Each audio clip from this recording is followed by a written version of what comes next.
Can RuneScape really be played without money? Even the RuneScape wiki itself seems to think it's impossible. I'm here to prove that it's not. Meet coins aren't real, an Ironman account that can never spend or use any coins, ever.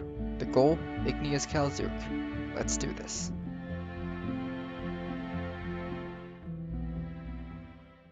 So we left off with me in the runespan, where I was rushing to 90 runecrafting to unlock player-owned ports. The idea here being that the sooner I could unlock ports, the earlier in real time I would be able to...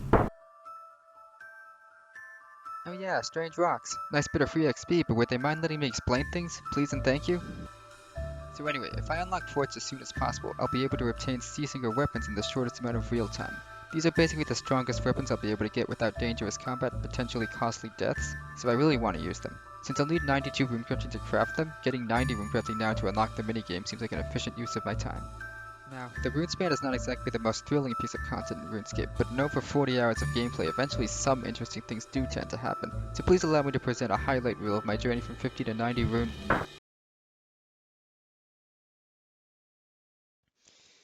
Excuse me! Oh hey, Yellow Wizard showed up here.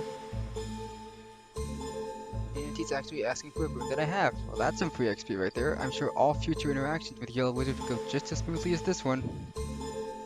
So I figured out that it was worth it to buy the Master Runecrafter robes with my runespan points. Even with the 16,000 points I need to spend for it, I'm still going to have more than enough points for the greater runic staff by the time I hit 90 runecrafting, and the 5% XP bonus will definitely be useful.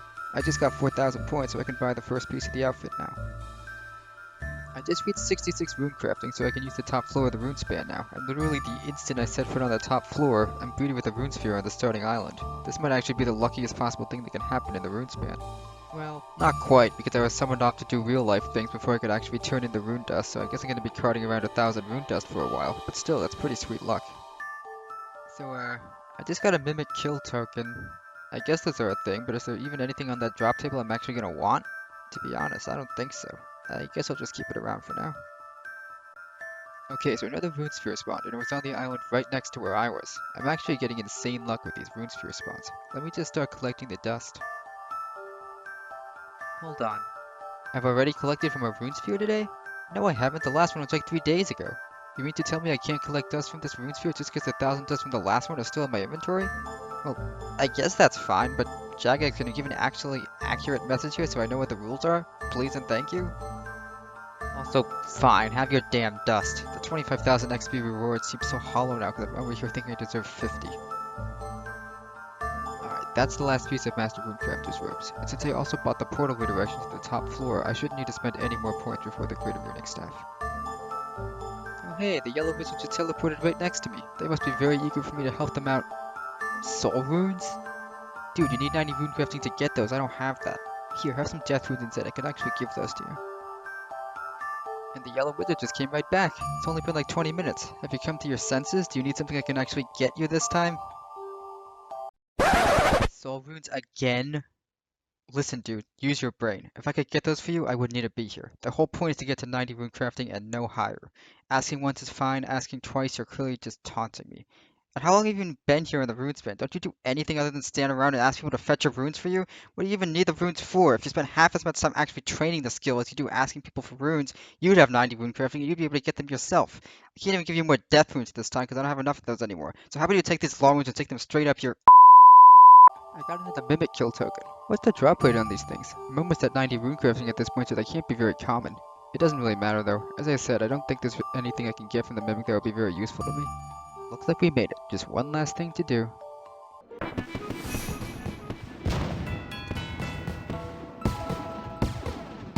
And there it is, 90 runecrafting. Let's head over to player-owned ports.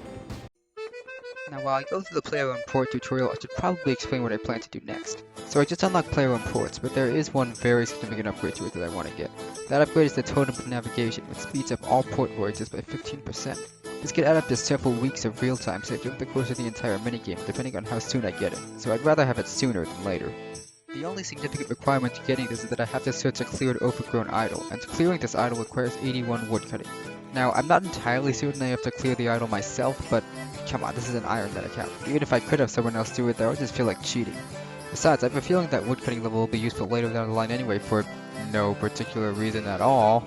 Now, one thing to consider here is invention. I don't have it yet, I'm going to need it in the future, and I don't want to be missing out on lots of potential invention XP if I can help it. At first glance, training at woodcutting to 81 without first getting invention to augment Dragon Hatchet seems like a big waste.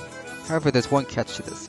The only reasonable way to get a Dragon Hatchet is to get it as a drop from the Dagonoth Kings. The Dagonoth Kings live on Waterworth Island, and to get there, you need to either complete the permanent trials, which cost 5,250 coins, or take Jorval's boat, which costs 1,000 coins.